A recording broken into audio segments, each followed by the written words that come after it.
propaganda affects us everywhere in daily life. Sometimes it's out in the open, sometimes it's hidden. Some of it is blatantly obvious, some of it is just so well done it is joyfully sucked right into our empty minds like a sponge. A lot of propaganda is just culminations of generations and generations of a core culture's beliefs.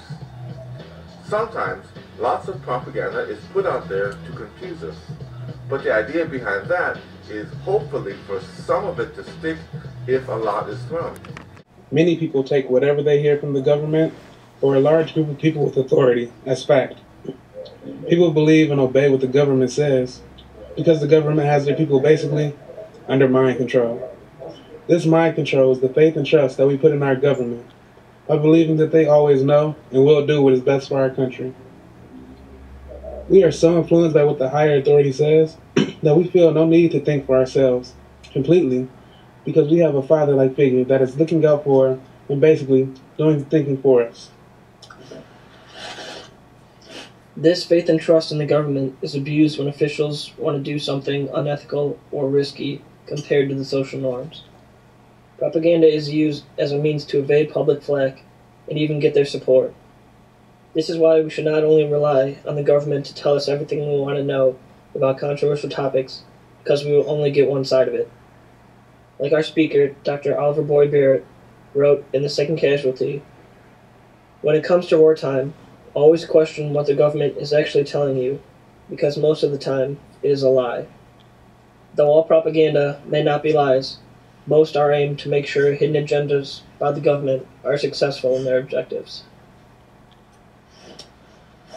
Propaganda itself is a form of communication aimed at influencing the attitude of a community towards some cause or position.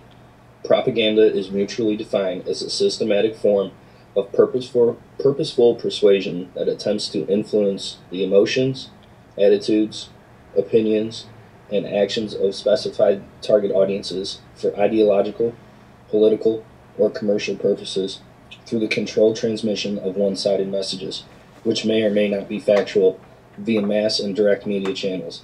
This means that propaganda during wartime consists of selected facts that the government and or military chooses to show or not to show the general public in fear that it might start a disapproval or even worse, an uproar against the government's plan.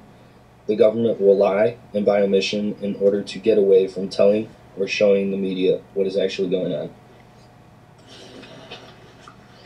After the 9/11 attacks, the Bush administration immediately started blaming Osama bin Laden. The key tactic to this blaming because the Bush administration wanted to run an oil pipeline from Turkmenistan to Pakistan. Once they knew they didn't do it, the propaganda techniques took off to make people believe that Saddam had weapons of mass destruction. It was so effective that in 2003, he had over 7% of Americans believing that Saddam had weapons of mass destruction. This is terrible that our government can do something like this. Where is our freedom of the truth from our government? When the forefathers started this government, they wanted to get away from the lies and the tyranny. Now, a couple hundred years later, we are right back to where they were dealing with.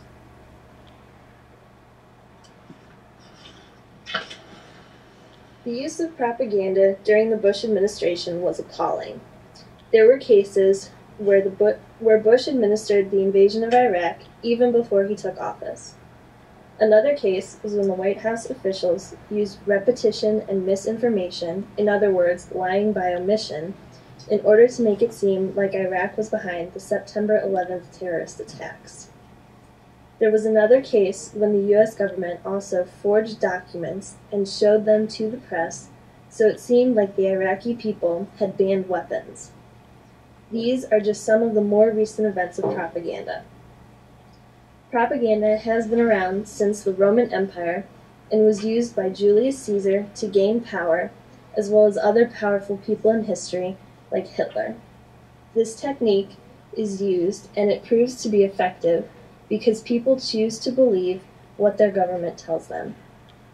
As a species, humans need to stop believing one side of an argument before they make a decision and hear all the perspectives so we do not fall victim to propaganda beliefs.